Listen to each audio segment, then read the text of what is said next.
PKN, episode 205. Kyle was just starting to drop truth bombs on us, and we thought we'd share it with you. Yeah, we were talking about Russia and geopolitical issues, because that's what we do in our spare time. We're very worldly here. We don't play Total War Warhammer 2 all night. We talk about geopolitics. It's not just cum shots and anal parts. We talk about the big issues when we're in private. And so I've been watching this thing on Netflix from Oliver Stone. Let me make sure I get the name right. I think it's The Untold History of the U.S. Let me make sure that's right. Yeah, The Untold History of the United States by Oliver Stone. And I want to say it begins like before World War I. It's a little out of order the way it's put on there. It seems like the last two episodes should be the first two episodes. So bear that in mind when you're watching. Like scroll through and watch it. The last two episodes are even older than the first two? Well, there's like they preceded. I'm gonna say there's 10 episodes of this thing, and the ninth and 10th episode should have been the first and second because they're like World War I and just before World War II, and the first episode is like World War I, and it's like so just I watched it a little out of order, but that doesn't matter here. Just if you're gonna watch it, just keep that in mind. Watch the last two first. Mm-hmm.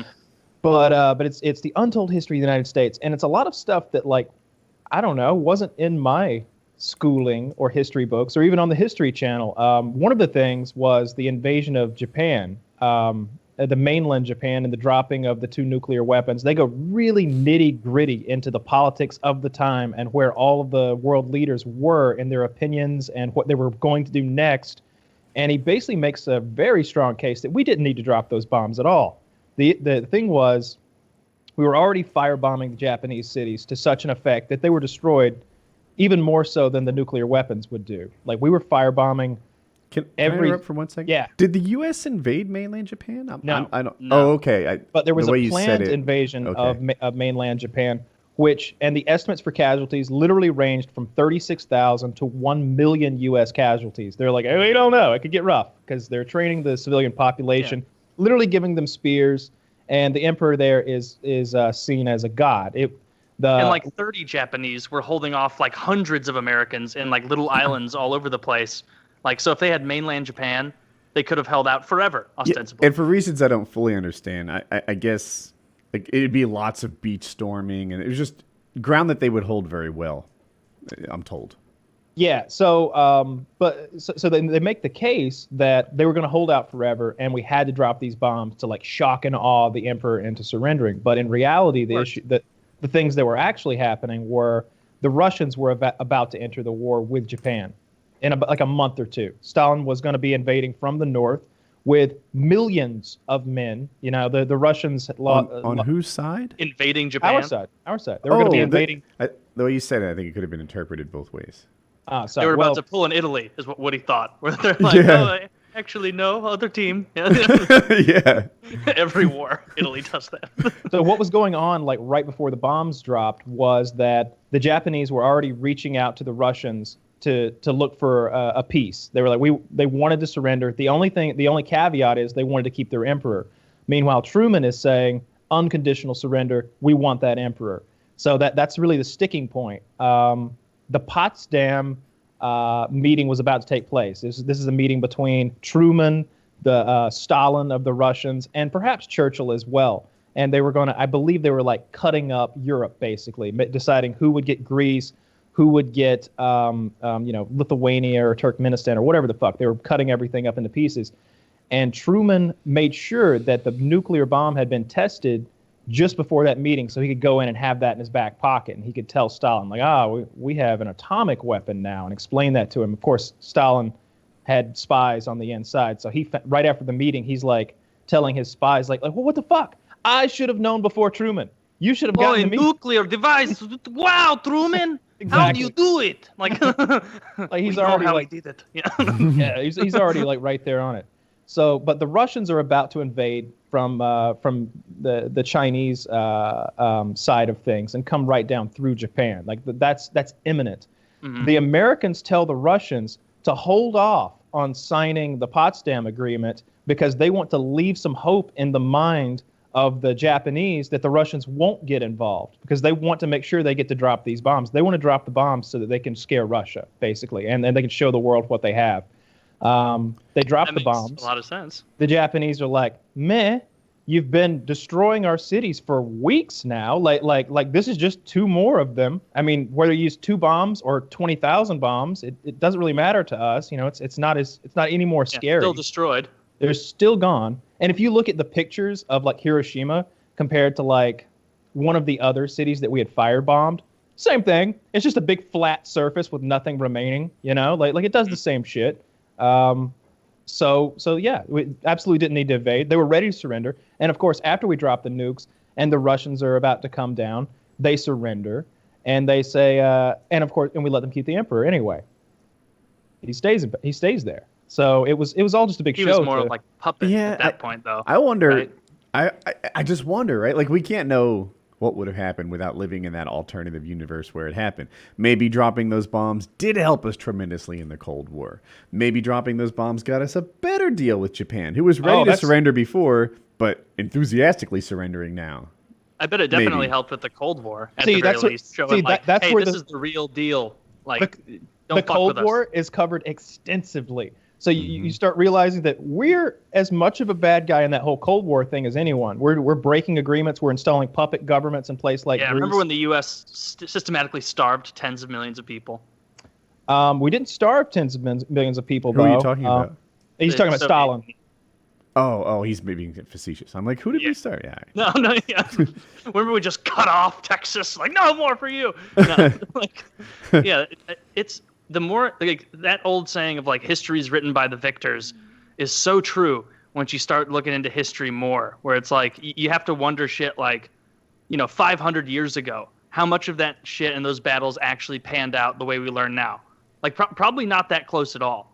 Like a lot of kings just writing it up like, oh, this is dope, this is sick. And then it's just now getting to the point with social media that like they won't be able to do this shit anymore, barring some sort of like mass enforcement of shutting down speech, like because people are like, some dude with his cell phone can be like, hey, I just filmed an Israeli or a Palestinian getting shot. You can't hide it. Something how they always present Churchill.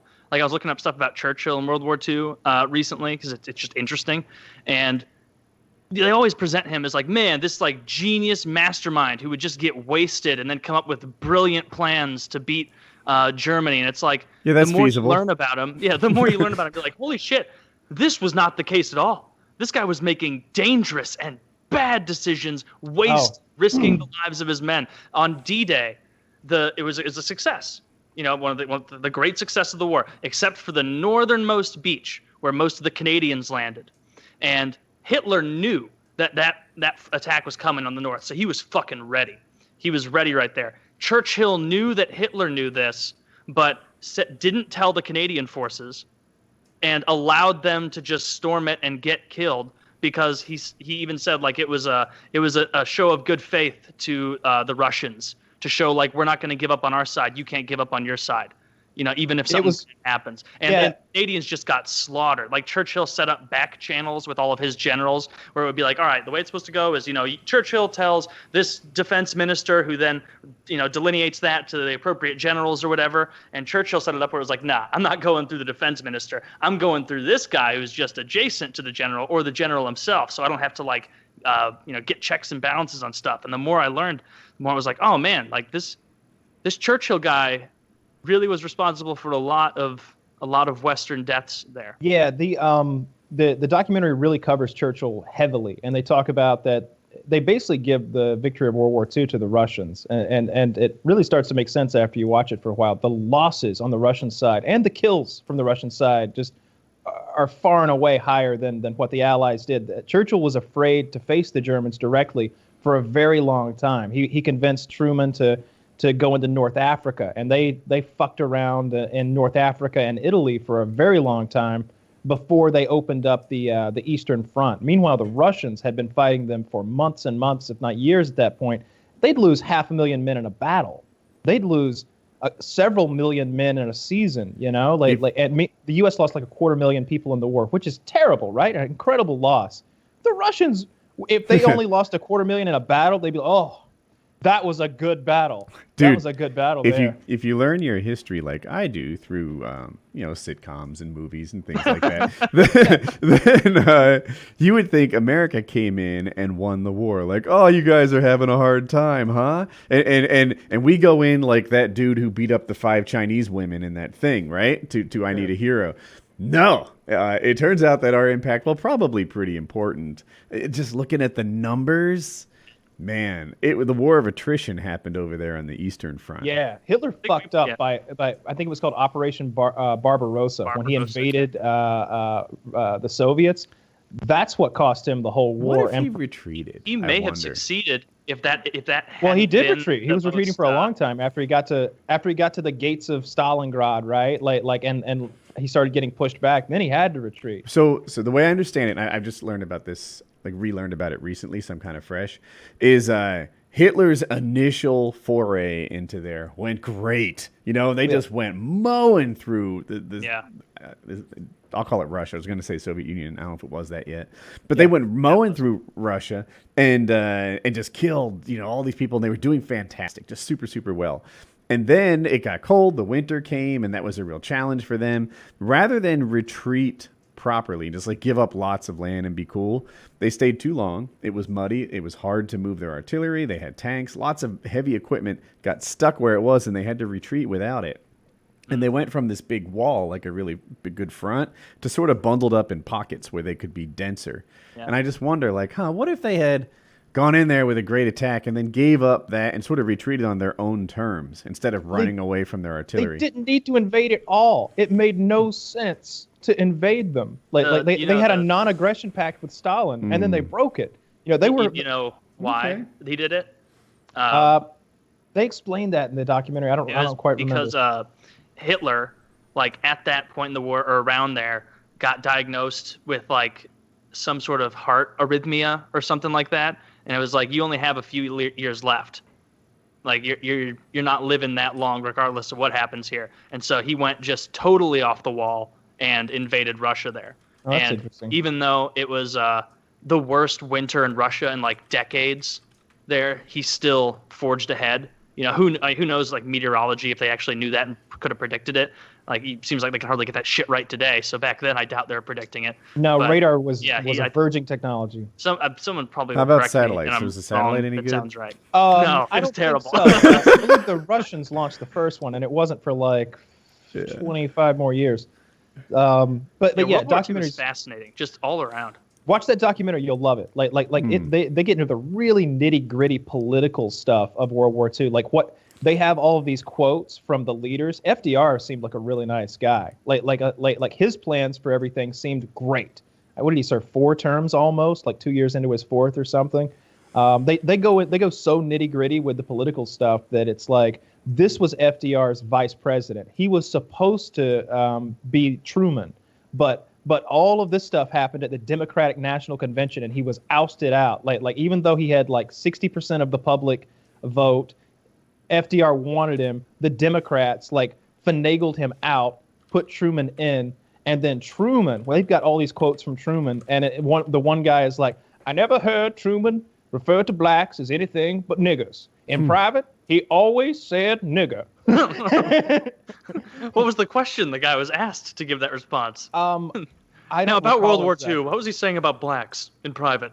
It was relevant. It was relevant at the time because there was a quote from Truman, something like, "The Lord made the white man out of dust, the nigger out of mud, and the Jap is just whatever was left over." The Japs have a similarly racist thing that I've heard about. The Japs, oh my God, what do they just say? What year is this? This is like old school. They said that God was cooking people, and they pulled out one, and they said, this guy's overdone. So they threw him into Africa, and they pulled out another, and they said, this one is undercooked. And they threw him into Europe, and they said, this one is just right. And they kept him here in Asia. What kind of retarded person takes undercooked food out of the stove and goes into the garbage? Like, that is. You would just keep cooking. Well, God's done sillier things in our religion, so I'll take it. I like that. They also explained that the emperor is like the head of the Shinto religion, and so putting him on trial, hanging him, doing like a Mussolini or a Hitler-esque thing to him would have been like the crucifixion of Christ to the Japanese people. It's very good, and it's very long. They spend like an hour on each, not just each time period. Like World War II must have been like 2 or 3 hours or something like that. Mm-hmm. And it's very good. And they talk about the riots that were going, the strike. You always picture like our industrial complex as being like everyone is like, win the war, win the war. But meanwhile, they show all the strikes that were happening back here and all the strikes that had to be broken up, and quotes from workers that are like, I'd rather see Hitler rule the world than work next to a nigger. You know, like from all kinds of stuff like that. There were like huge protests of people being like, leave Europe, or Europe's problems are for Europe. Oh yeah, being like, sure. fuck this, I don't want to get involved. Like, we just finished a war with Europe, it feels like, and now we're gonna play again. Like, no. That's why the US ended up taking so much advantage of the UK in that situation. So like at the time, the UK still had like its empire. You know, like they had like an empire, India, a global empire that had taken centuries to construct. Guinea. And basically, the UK was fresh out of fucking money, and so the US is like, hey, you know, just be in debt to us a little bit. It's all right. And so basically, they had to mortgage and sell off their entire empire over the course of World War II to the US. That Lend-Lease. They had to basically be like remove all of their influence in all these places to liquidate and save money. And then by the end of the war, the UK isn't even an empire anymore. Now it's just the UK. Like they were so kind of an empire. I mean, it's Britain and Northern Ireland. That's true. I don't know exactly what Wales is, but that's nearby, I'm sure. It's close. I don't know. I know that's where the Welsh live. It's funny. The UK is very complicated for non-British people. It's like they made it overcomplicated. Like, we've got like so the UK is this, Britain is that, and then there's like another thing I forgot the name of that is like a little of this and a little of that, and there's like a 3-way Venn diagram to describe what this crap is. 4-way or something, because then they'll be like this. I don't know. Oh well, this is the Isle of Wight. They're their own people. Yeah. And this is where the Pirate Bay is. That's all by itself. Sealand. Oh yeah, that's which one of their groups hate the other groups? I know the English don't like the Scots. And the English don't like the Irish, or is it the Northern Irish they don't like? It's the Northern Irish, right? Although, you know, that's all over. But the IRA, right, you know, they fought against the English. They bombed London, right? Like Kitty's always talking about, like, whenever that comes up, she's like, yeah, my dad's office was bombed. Like, the whole street was bombed. Yeah, they were, like, secessionists, essentially, right? Yes. Like, let us rule our own country. And England was like, you can go ahead and eat shit. We just lost to India. You're not going. India and Australia, yeah. Lost Australia. Well, they probably weren't too bummed about that. But, yeah. Yeah, it's so interesting. All the little things in history that, like, it's kind of cliche, but looking through the chain of events after Franz Ferdinand was murdered to start World War I, that's an interesting thing, too, because it was just so many little teeny things that happened that led to just global war. Or, you know, everyone had these agreements with one another. It's like, oh, well, this happened. Well, we joined the war. Oh, you joined the war. Well, we joined the war. Oh, they're doing it. Well, we have to join. Like so many agreements drug so many countries in. But yeah, that documentary is very, very good. I highly recommend it. I'm not even a quarter of the way through it at this point. I can't wait to get to George Bush. Did you say Netflix is what it's on? Yeah. I watched a much dumber Netflix special, Lost in Space. Have you guys seen that? No, I know of it. I've seen the original and I've seen the movie. I have not seen the new Netflix show. I didn't know about the movie. It's bad. I didn't really see the original. Like, I know of it. I'm sure I've heard that dumbass... Danger, Will Robinson. Yeah, I was just about to say, I'm sure I've heard that dumbass robot say that and stuff. The new one is much better done. And I actually liked it. You know, like, I'm not calling it the next Game of Thrones. That's not where we're coming off on this thing. And about 2/3 through, I realized just like, I don't know if it's lazy writing to squeeze more in, but my God, there's a calamity every 10 minutes on this show. Some sort of major life-threatening, like, under the mud, under the ice, stuck in the sky, stuck in the space, stuck here, stuck there. You know, like, I need to launch a balloon. That goes poorly. Like, everything. These people are dragged off a cliff into exploding minefields all the time. And to me, it's like, should they be using this time on like character development or something? It's a nonstop action paced like ride, and I'm like, man, like I think that seems like more this. up your alley. Because usually you're like, too much of this character development. Get to the. I don't need your last name. Let's see you fight. I hear you, but there is a balance to be struck here, and my goodness, it was always like literally it's an hour-long show, and there seemed to be like 6 catastrophes per show going on, and of course all of them are solved with like science and bravery, like this combination of being willing to swim through tar or something, and knowing is it like CSI, like CSI Miami or SVU or whatever, where there's just too many twists. Yeah, where like within the first 2 minutes they'll be like, we got him, we got the guy. It's like, how could you have got me? Here's footage of me at Denny's that night. And they're like, we've been bamboozled. We thought we had, and that's like 3 minutes in. And then they'll twist you again and twist you again and twist you again until the point where it's like, I don't even care who the rapist is. Except it's not plot twists. It's like, all right, this piece of planet in front of me is exploding. Better back up this Jeep thing we're in at Mach 1. And then so you'd think that itself was a way to escape it. But no, now the Jeep thing's backed up into this other problem. Oh, well, that situation just got worse, and now just was it like The Martian? Like you saw The Martian, right? Yeah, that was a good movie, and I read the book. I think I read it before I saw it. Maybe I got it the other way around. But like even knowing what was coming and all the stuff he'd have to overcome, like it was frustrating to watch. We'd be like, all right, I finally got my shit and potato patch pretty under control. I'm running out of vitamins, but I'm keeping in high spirits. I'm distilling pee outside, and then like just a space mote of dust will like punch through the wall, and suddenly everything's getting sucked out, and it's like, I would have given up and just died on Mars. That happened in Lost in Space. I was gonna say 30 times, as if I was exaggerating, maybe 40. Like it happens so much over these 10 episodes, maybe 50. Like this, like just when you think things are okay, we got another issue. Now the robot's misbehaving or something. It just like it never stops. I watched the new Super Troopers movie. That was very funny. Okay. And I watched The Quiet Place with John Krasinski, where everybody has to be quiet. I saw or that. They'll get you. I thought that was. I was going to use that good. to introduce Colin to horror movies, right? Because it's like a PG-13 horror movie, and it seemed like it wasn't that concentrated on like language. But sure enough, half the movie is just like written, Yeah, there's a lot of sign language too. Yeah. Yeah, it wouldn't have been a good choice, and it was way scarier. Oh, and Colin doesn't do well with movies where the parents die. He likes this very much, and it creates bad thoughts. And I'm like, I didn't realize his dad dies midway. Huh? Or does he? It was off screen, right? We just see Jim. I'm calling him Jim from The Office, obviously. We just see Jim begin to do battle with the alien, and then we cut away.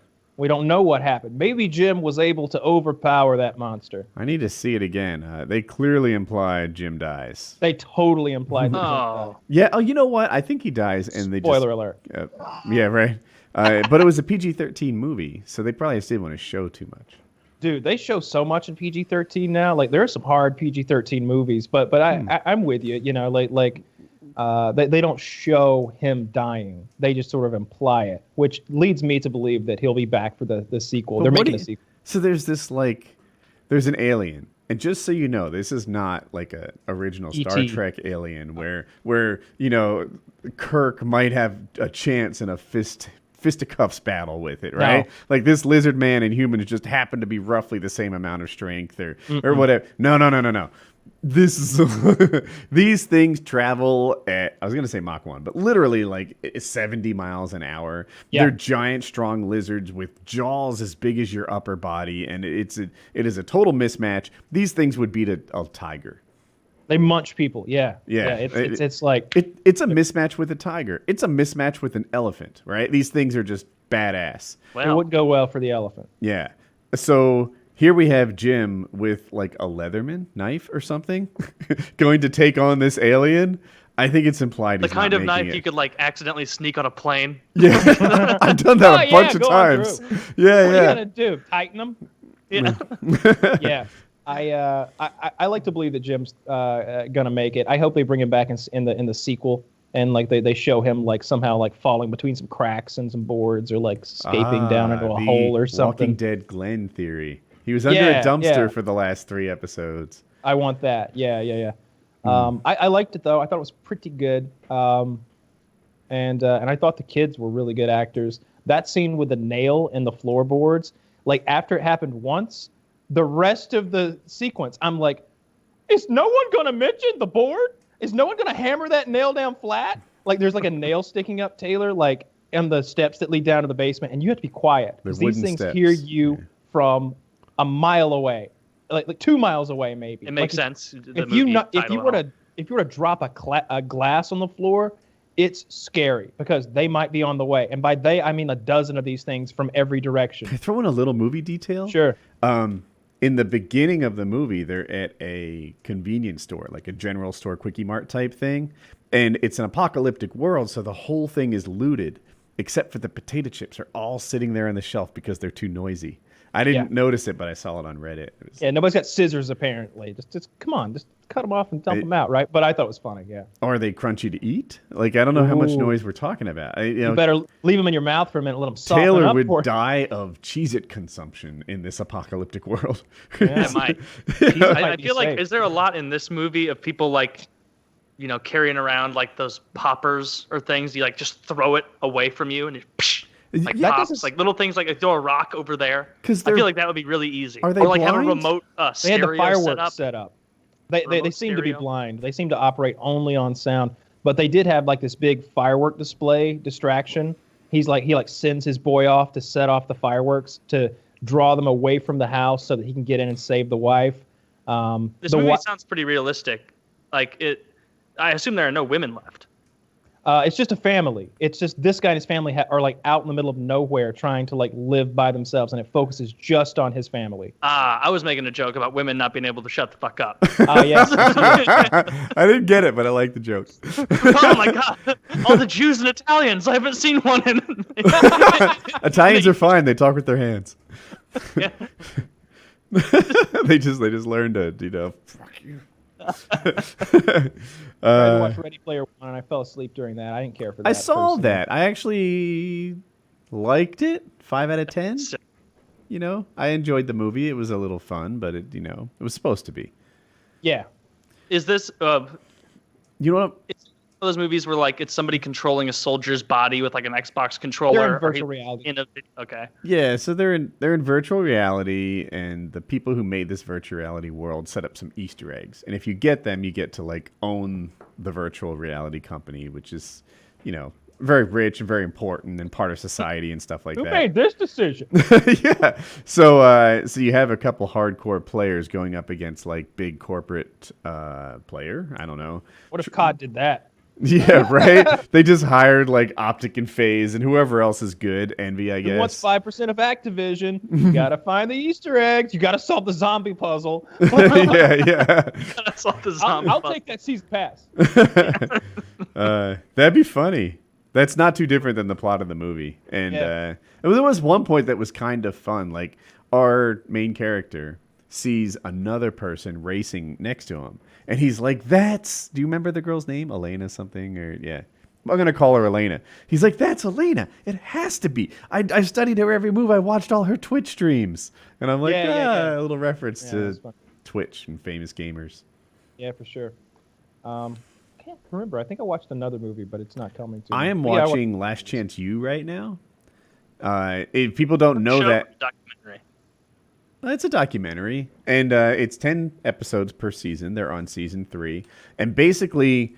they take these football players who are known as bounce backs, right? So this will be like coming out of high school, a 5-star quarterback, right? The best of the best.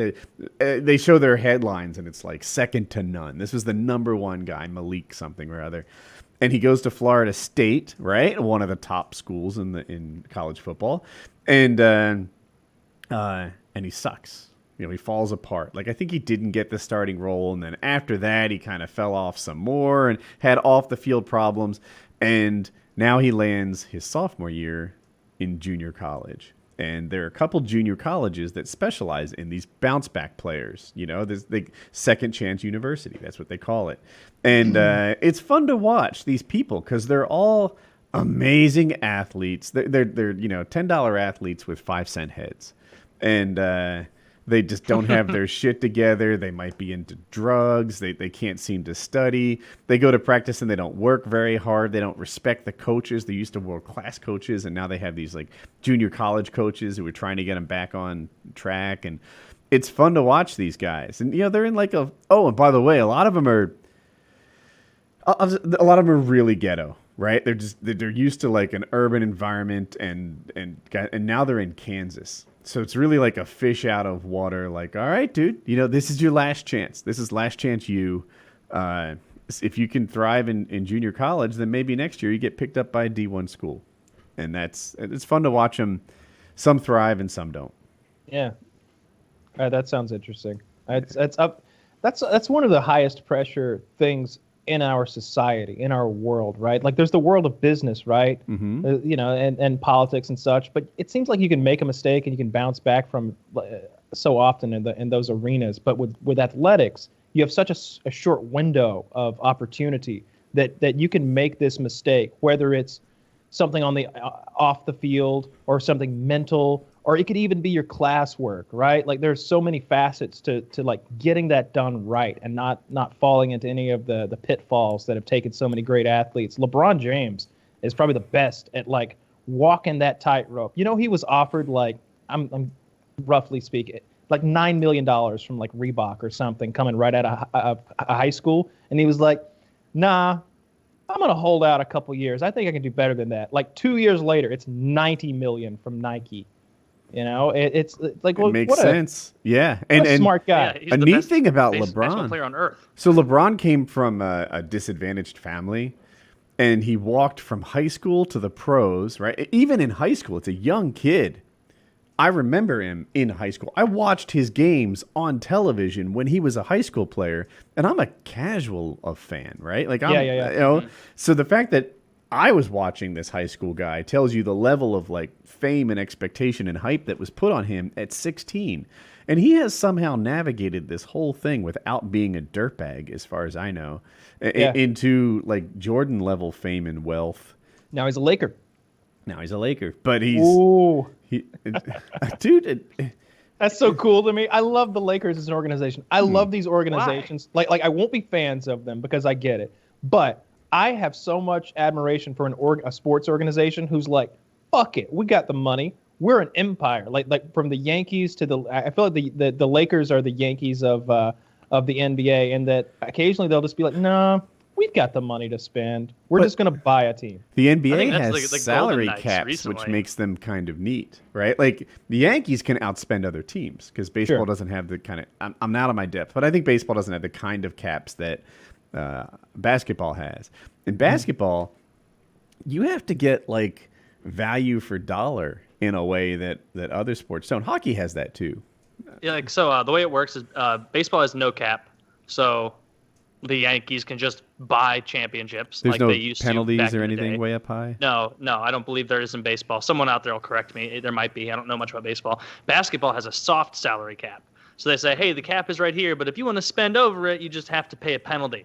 And so teams like the Golden Knights or the Lakers or Cleveland Golden or Warriors. huge market teams, Golden Warriors, can like shut down other teams and Are be we like, all talking right, about we're Golden just buying State, them. the Warriors? Yeah, the Golden State Warriors, the Okay. I'm just saying any of the I'm the confused because because Golden Knights are a hockey team, and it makes me. Yeah, sorry. Yeah. The Golden State Warriors, like any of those big teams, can just pay way more because lots of people are going to watch them. Hockey has a hard salary cap, so like Toronto and Carolina both have the same max. Even though if they got rid of that and had a soft salary cap, suddenly Toronto would be able to just buy every player in the league because it's a city the every size of citizen Chicago will that go. loves hockey. Yeah. Yeah. But I think every sport should have the hard salary cap to make it more parity, especially in basketball, because it's already such a superstar-driven sport. Like the fact that you could drop LeBron on any team in the whole league and they're instantly competitive now.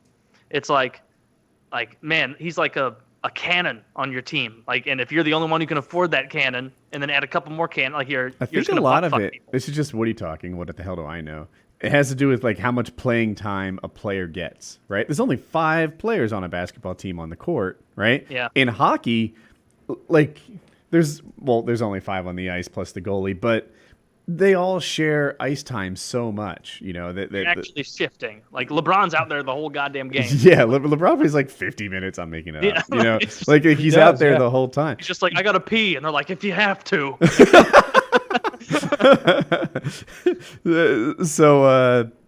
I just think that's why a single player in basketball can have such a huge impact on the team.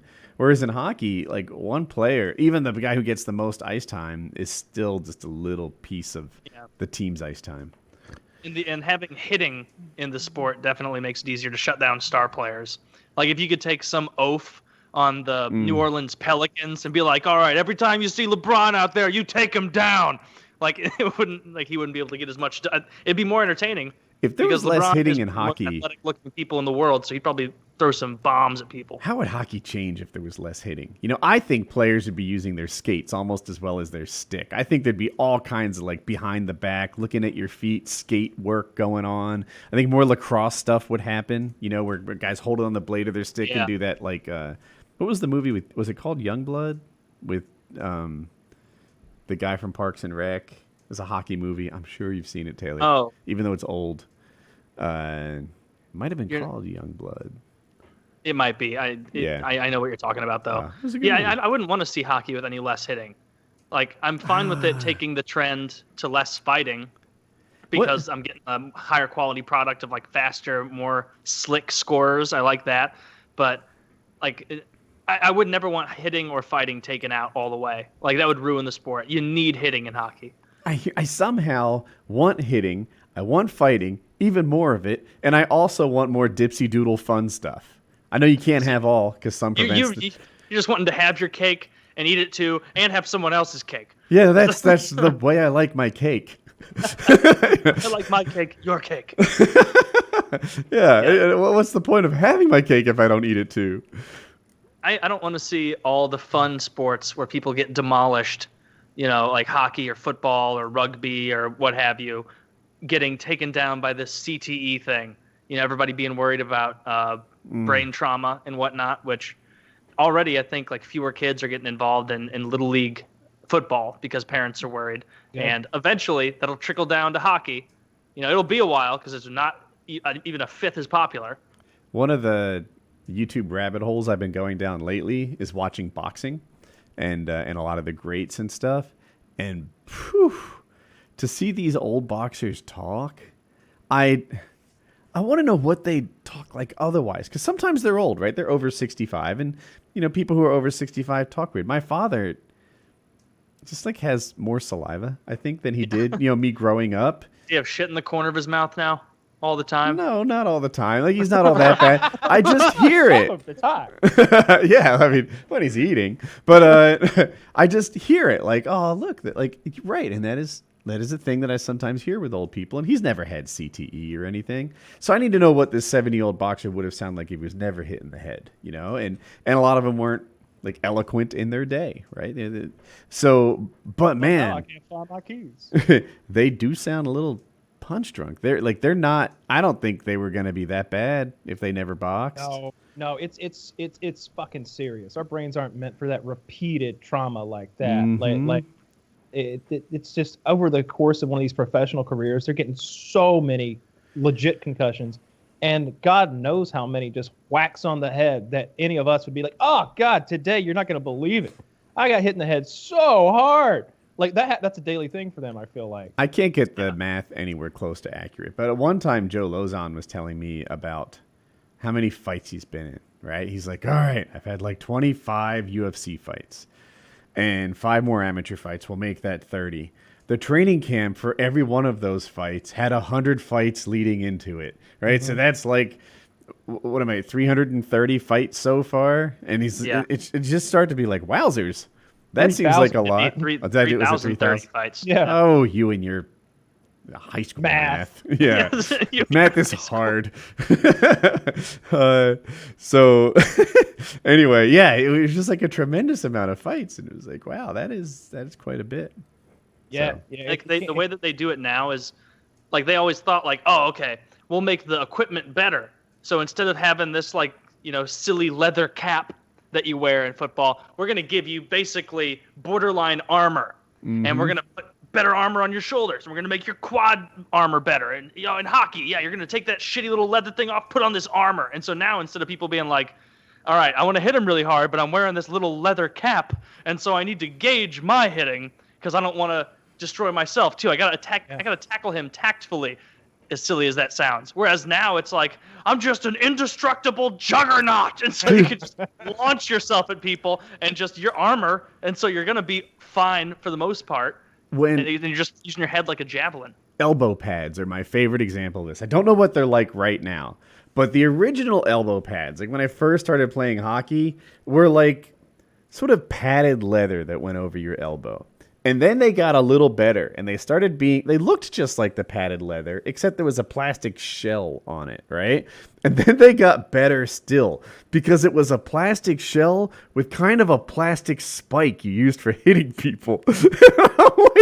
like, that's not even the shape of my elbow. You just put a weapon on my elbow pad for some reason. Okay. Like, this is how we play. Yeah, exactly. Rhino horns on each elbow. That's descriptive. Yeah, you put rhino horns on each elbow, and then the goalie shit. Oh my god!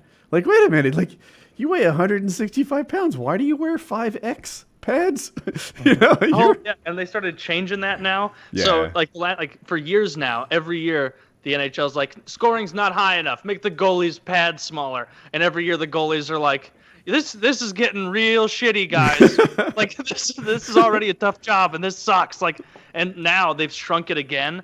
And like, did they? It's still that they Oh, shrunk trendy. it should be so small. And It in should like be so recent small. years, like goalies have gotten way taller. So like Ben Bishop, who's like 6'8", they're like, all right, here's what you can wear, Ben. And he's like, all right, well, I guess I won't stop shots from my belly button down then, since there's nothing here. And like already they're complaining of injuries in the That's how it offseason. should be, though. Fuck that. No, like it should be Kyle the same doesn't for care. everyone, though, right? Like if But it's your job every, to stop it. You have no idea how much that shit hurts. it doesn't matter. It just doesn't matter. stings in the Every belly. You don't goalie, get injured. Every single goalie should have bare minimum padding. Like it should be so much easier to score in that game. I'm picturing the roller skate racing scene from Malcolm in the Middle, right? A nice little Yeah. helmet and a latex suit. I mean, protect him. He should be protected. Don't get me wrong. I'm not looking for him That's to what get the hurt. latex is for. But I don't want them to have extra anything to help them stop the puck. I want more scoring is better in every single sport. Like baseball, you can make a sort of a argument that those games that are pitchers duels can be interesting in their own kind of way. But I don't want to see like when he stops the puck, it doesn't interest me. I don't go, yeah, he stopped it. I'm just like, I already stopped it. All right, well, and now it's going back the other way. He stopped it too. Let's go back the other way now. Oh, he stopped it too. It brings me back to why I hate soccer so much. Goalie save percentages are like 95%. That'd be a good Like, one, but not like Average usual. like 91. Okay. So that might be a little high. It's too much. Makes Yeah. it, Yeah, goalies are getting too good, and they're just too big now. I'll tell you Like- what, Taylor, I can work with you on this. We can give the goalies a little more padding, and we'll make the net bigger. I was gonna say Yeah, the same you could thing. make Yeah. the net- It's just the sport's changed so much. Like back in the day, they had those little pads, no mask, and weren't even allowed to go down to stop the crazy. puck. But everybody was shooting with a wooden stick with a flat blade. And then in the 90s, they're like, hey, we invented something else that shoots a lot faster. Yeah, it's composite. Yeah, give it a go. And so now it's like, oh, great. Now I'm not taking 95-mile-an-hour slap shots. Now I'm taking 105. What was the transition like between wood and composite? Were there rule changes, or were they just like, oh no, we got a new material now? It was just for the most part like, all right, you can't have a curve this extreme. You can't have Oh, the material. The material. They're like, no, you could do whatever you want with it. See, that's where they fucked up. See, baseball would never do that. There have been aluminum bats forever. Baseball didn't go, oh, we've got aluminum now. Now we can hit the ball 800 fucking feet. I don't know how far a professional baseball player, like a real slugger, can hit a ball with an aluminum bat. but I know they hit them 500 feet sometimes with a wooden one. How interesting Yeah. would that? So probably it's known because they use aluminum bats at other levels. College. But would how would that change the game? Obviously, records would be obliterated. I get that, but Yeah. is your leadoff hitter suddenly capable of hitting dingers all the time? Like is Everyone is. Like, yeah, right. Because right are. now you've You got can hit a ball You 300. are. Kyle. No, we all are. That's where Dude. you're wrong. There's I'm not can't saying, hit shit. like- I like- have double But vision. I'm talking about, like strength wise, like Uh-huh. an average man can hit one like 300 feet, 350 feet with an aluminum bat. Isn't that challenging? Like you can sit there all day and just ding them off the fucking green How would monster that change wall. the game, right? Because even now, like I watched Moneyball a couple times, and it's interesting because they really value getting on base above great everything movie. else, right? When everybody's a home run hitter, like it just changes the way it's managed. Change the field. Oh no, don't change the field. In the same way that you are not interested in watching goalies block shots, I'm not interested in watching shots dribble into the infield. This is a home run derby we're going to have here in Woody's world. A bit of umbrage I take with baseball that I don't like, that every other sport seems to have figured out, is like you don't show up, in Dallas to play. If you're the Baltimore Ravens, you don't show up at the Dallas Cowboys Stadium and be like, oh shit, this field's only 75 yards total. So the game's going to be way different. In baseball, it's like, oh, yeah, I'm going to Boston to play, so we're going to hit a lot of dingers. Or, oh, we're going here. Oh, I love play the that. Rockets. We're probably not Oh, going I love that. I dude. see the It's like charm in it. It seems like it's charming, but it seems like it makes any kind of record for like home runs really skewed. Where it's like Everyone's I playing don't the know what same. I don't know what the name. Well, but no, they're playing half their games at home every season. Yeah, exactly. So if your games at home, If are I'm on a home small run stage- hitter, I want to go to some team where my home games are held in like a t-ball field. Oh, yeah. And I just hit dingers all night long. Yeah, no, that's a good point. I didn't really consider that, especially if, but I really like it. I find it very charming, as Woody said. That like, they're all different. You're like, oh, we're playing at this field today. This is a dome, so the wind's not going to come into effect. Or you playing another field. Oh, the wind's really coming out of right field. Yeah, it's going to be hard for these guys to get it out of there. High altitude, thin air. This thing's gonna fly differently. Yeah, it's different everywhere. I really like that. I remember watching Barry Bonds hit those dingers into the fucking bay. That was cool. Like he's hitting them out of the park into the water. There's guys in kayaks out there fucking going for homers. That was interesting. You don't see that anywhere else. You do that in Atlanta. It's bouncing down the street. That's Really? just some more vandalism. Welcome to Atlanta. It happens. Who did it? Barry. Fucking did it again. He hit two. Got two cars. On Reddit, I saw this thing. It was like in Toronto, someone asks, you want to go out to eat tonight? No, it's too dangerous. The sand people come out at night, which I'm pretty sure is a reference to some of the immigration issues they're having in Toronto. Oh, you're more than pretty sure. I literally thought. C-3PO saying I'm it, like, is so. this Dune? I didn't even Star think Wars. it could be. Yeah, and you're Yeah. right about that, but I was mixed up. Did you see the shooting in Canada?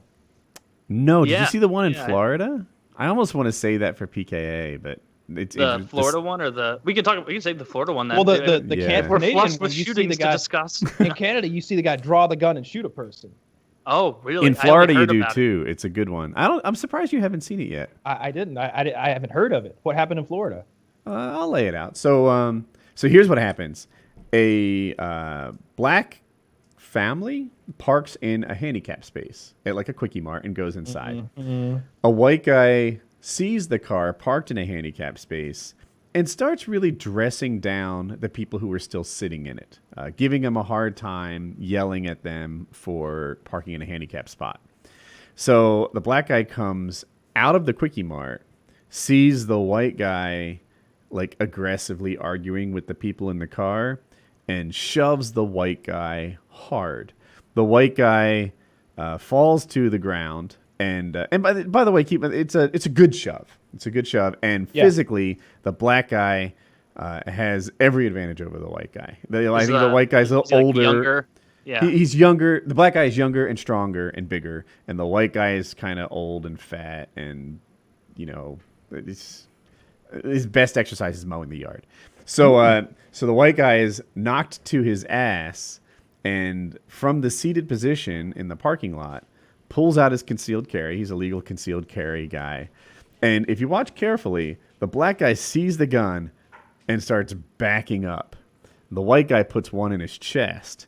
The black guy walks into the Quickie Mart after getting shot in the chest and dies. A lot of people... Is this really recent? Yeah, like this week, I'm going to say.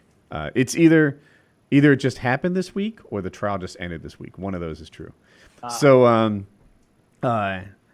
there's a concealed carry group, and the police, who apparently followed the letter of the law, said, hey, this is what stand your ground is. This guy feared for his life and put a shot into him. And while you might second guess it, like I kind of just did, like, hey, the black guy blacked up the second he pulled that gun out. He didn't have to shoot. It happened pretty quickly. He pulled the gun out and popped him. He didn't have a lot of time to process it, and he was in a aroused state of mind and stuff like that. I might have used aroused incorrectly. Yeah, but it's like a fight or flight kind of thing. And it's like, well, I'm a big fat idiot who just got pushed down. I'm a big fat idiot who kind of started a fight, was about to lose it, pulled out this gun and won it. And, hey, the one side of it is, dude, you don't go shoving people to the ground. And another side is like, this is murder. All he did is push him over. You don't push people. Yeah, you shouldn't shove people, but you also shouldn't, like, start yelling at people in parking lots in public. Do you have a link, you might Kyle? get shoved. Yeah, I'll tell you what. If you're in Florida or Georgia, I believe we also have a stand your ground law. Don't shove people. All right, I'm not sharing this very well. Let me do better. Don't shove people.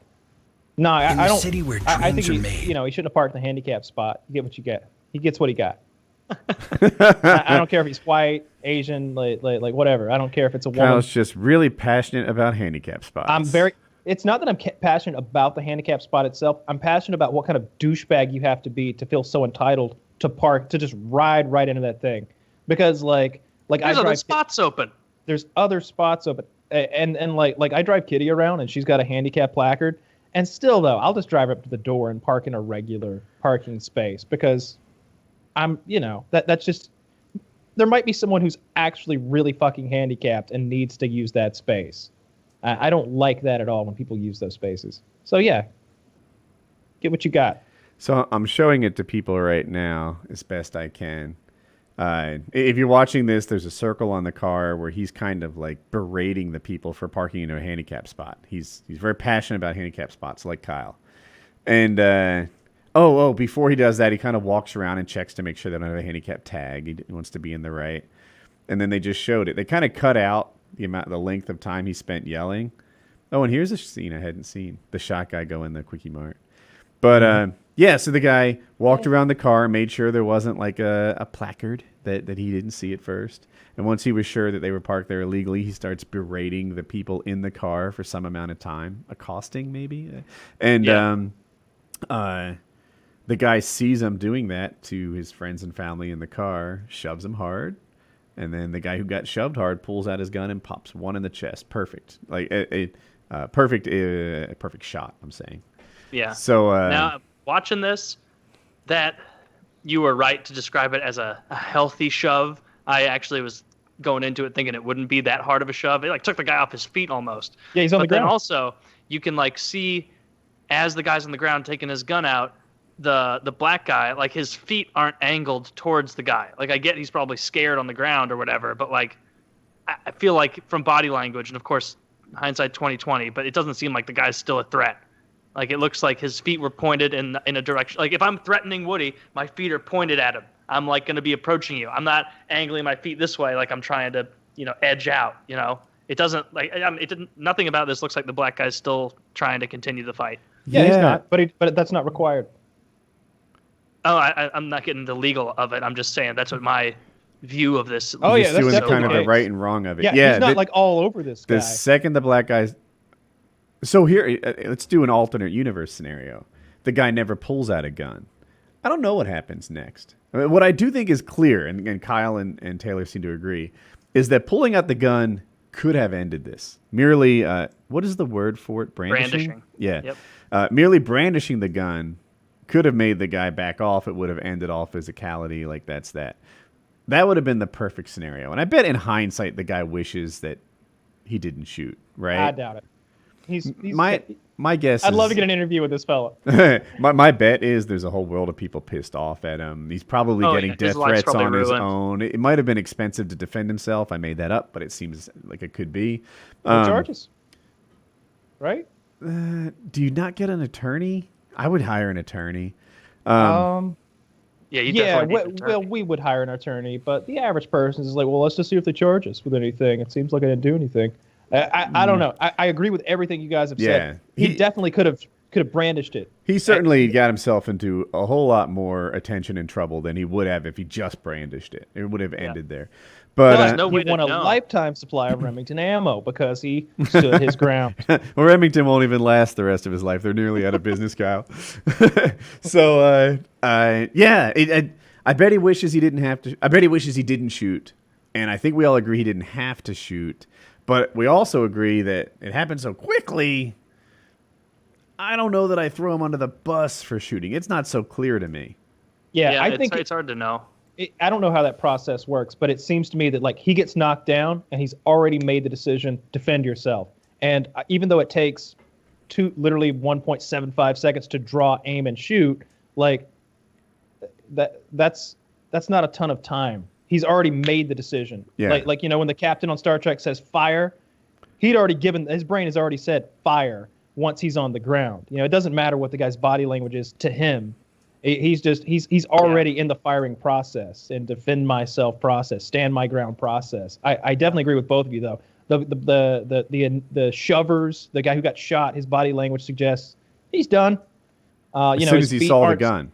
Yeah, I will say, probably even before. Who's to say that if he didn't take that gun out, this could have ended with getting your head kicked in a parking lot somewhere. Yeah, There's so much speculation you don't know. I think we're all on board with brandishing was the right call. Because Fat White Dad there, it wasn't going to go well for him. Yeah, he's like 48, I think, and the other guy's 27. 28, 47, and 28. I didn't know what you had. 21-year difference. Yeah, that fight's not going any other way. Is that is that Virgil's you have there? Virgil's? Is it a beer? No, it's called Grolsch. Oh, It's this weird beer. Yeah, okay. It's not great. I thought it was root beer. No, I was going to get a root beer, but I decided against it. I haven't had that in ages. Yeah, he's taking the low-cal beer option instead.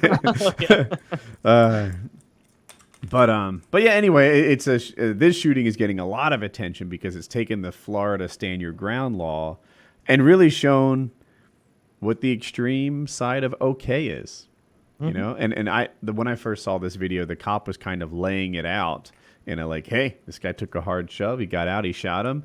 And some aspects of stand your ground I don't fully understand. Like, it's on. Like, they have to prove that he wasn't standing his ground. Like, typically you have to say, hey, I feared for my life, serious injury, or sexual assault. Like, typically you have to sort of prove that you felt that. They have to prove you didn't. They flip it, and that's why he wasn't even charged. Like, they're not even allowed to arrest this dude. I like that law. I like it a lot. It's basically a don't be a fucking asshole law, right? It's like treat your fellow man like you'd want to be treated, because he might have teeth. Don't assume that the guy that someone who's weaker than you, that you think you can physically overthrow, is just that, because he might be packing heat. Treat everybody else the same as you would like to be treated. Yeah, I definitely understand that. And that's why I like concealed carry in general. Like, my daughter doesn't like concealed carry, so we sometimes talk about this. And I'm like, so you don't like women? You like a world where guys can just walk around knowing that they can sort of safely overpower whoever they want. As it is now, you don't know. Every 10th girl out there could kill you. So, you sure you want to roll those dice? And it should be more than that. In a world where women never have guns, fuck it. Anything you want. You're just letting. Yeah, the concealed carrier statistics are just ridiculous. The lack of they commit crimes at such a lower rate than everyone else. Lower than cops. Mm-hmm. I saw a really cool statistic the other day. Cops were responsible for 12% of the homicides against males last year in the U.S. Or maybe it was just gun related. 12% of the gun related homicides were cops. Wow. And then if you take that number and then the suicides and you subtract it from those soy boy statistics I always see on fucking Twitter, all of a sudden guns are goddamn safe as shit, right? Yeah. like they don't even compare to like slow cooker injuries and like bread knife. No, more people get in trouble with their sleepwalking than gun. Like, Guns it's so are funny. tricky. I can't think of another issue where it is as difficult to find reliable statistics. And that goes on both sides, by the way. Like if you get your gun statistics from like the NRA, then shit. No member of the NRA has ever been an aggressor in a shooting. What funny stat, huh? Yeah, it's so odd. It's almost like it tends to be fucking scumbag criminals who do these things, doesn't it? Odd. Almost like they use the gun like a tool to get something bad done. But I just don't believe no member of the NRA has ever been the aggressor. Hell, you can look it up. No. Well, those stats probably come from the NRA. I bet there are cops who are members of the NRA who kind of were aggressors, but gotta go. It'd be easy to prove it the other way, though, right? Oh no, the cops don't count. And therein lies my point, where it's really hard to get great statistics on gun stuff. Cops aren't aggressors, right? Both sides of gun debates are stacking the deck dishonestly. That's been my opinion on this stuff. That's why it's good we got Donald J. Trump in office, because he's going to put at least one more justice who is pro Second Amendment. They're not taking those guns away for at least another 100 years. That's my favorite kind of Trump advocacy. If my Facebook feed is filled with like misinformation politically. I've complained about this before. But if someone goes on there and says, you know what, I flippin' love Donald Trump. We had a Vegas shooting, a couple school shootings. We got shootings all the time, and my gun rights haven't been touched. They would have if Democrats were in office. I look at that and say, yeah, that's pretty true. All right, you know, if that's what you like, that's what you got, then you should be happy with your vote. If you're a single issue voter and that's gun rights, Donald Trump is your man. Oh, I saw a great fucking Reddit post the other day. It was they're giving Trump shit for something. I don't recall exactly what. But one of the top comments was, here's where you can register to vote. And there was it's like hyperlinked. And I'm sure the insinuation is like, here's where you can go to vote Donald Trump out of office. Sure. The replies are, already did, baby. Registered for Republican. Woo! like 80% of the replies were that. There was a funny thing. You know, 4chan fucks around. Poll making their fake memes. They made a really funny one. Like, the ones like look professional, and it was like, get out and prepare for the blue wave this midterm season. Vote with your phone. Text 40404 to @Democrats and then the zip code of where you live to have your vote tallied. And it was like people were spreading that around. They were trying to like fuck with people. Like, I guess I can vote on my phone now. I doing my part. Don't worry when it says message not delivered. I used to think that internet voting was a great idea, and then I was convinced otherwise. Now we know it's not, right? Those Russians will have fucking Vladimir Putin as president next year. Exactly. It is very difficult. Stick with what we have. When all you the have decentralized systems. When it takes 20 minutes to like fill out a paper ballot, like you don't get widespread vote fraud like that, and it's an issue. You have to be in person and go from places, and there's only one place that expects you to be there. It saves a lot of trouble. If you start putting that online. Someone will fuck it'd be like letting our voting machines have internet access. It's like, no, they need to not have internet access. They need to just be remote machines out there, which is what they are. They are. Some have internet access. Yeah, they have internet access. That's not good. I agree. Right? It got a lot of attention on Reddit recently. They're like, well, so what it is the people who man the vote places don't have expertise. Like they're just like volunteer grandparents and stuff. So they're like, you can like plug this into the wall, then an expert will come in and make like diagnose it for you. And I can see how someone made that bad decision, but I still think it's a bad decision.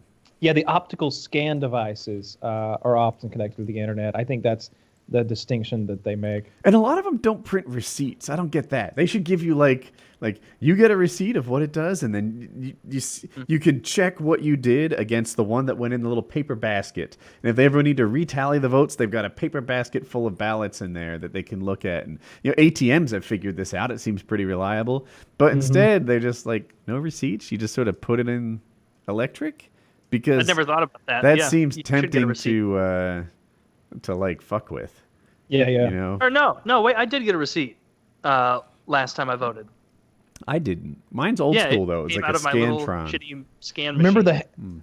this takes me back to fucking the Bush Gore election with the hanging chads Yes. and all that crap. Man, that was a debacle. That was so weird to like when they recounted that thing, and I don't remember how long it took, but it felt like weeks. It felt like it took 2 weeks to figure out who the president was going to The be. butterfly ballot, like that was a big Yep. thing. So I forget who it was.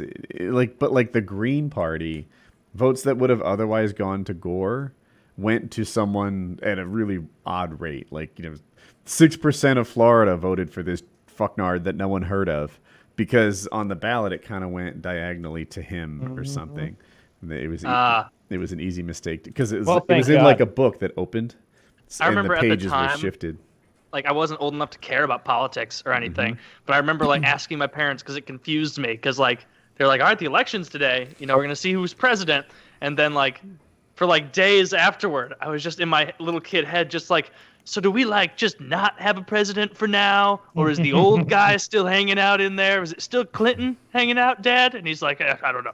I don't care. And I was like, and then eventually it was like, oh, Bush. And I was like, all right, back to Pokemon. Who cares? Never in my life has there been like any confusion about who should be president. Like there were two reasonable. Like it was so close that like you didn't know who was right. Like who should get it. I voted for Bush that election. Actually, I voted for W. Gore was so boring.